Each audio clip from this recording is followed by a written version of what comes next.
Beetroot চাষ করে লাভবান হচ্ছেন গাইবান্ধার কৃষকরা। অল্প সময় বেশি উৎপাদন হওয়ায় অধিক মুনাফা পাচ্ছেন তারা। সদর উপজেলার লক্ষ্মীপুর ইউনিয়নের সুপারির ভিটা গ্রামের কৃষক ফারুকুজ্জামান ইউটিউব থেকে জানেন বিটরুট সম্পর্কে।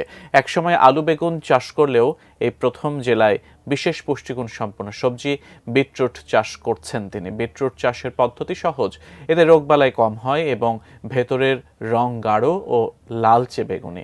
বীজ রোপণের 70 থেকে 90 দিনের মধ্যে মাটির নিচে ফলন হয়। একটি বিটরুট গড়ে 200 থেকে 400 গ্রাম ওজনের। 1 একর জমিতে প্রায় 1 টন বিটরুট উৎপাদন সম্ভব। বিদেশি সবজি দেখতে প্রতিদিনই উৎসুক জনতা ভিড় করছে তার এই সবজি খেতে।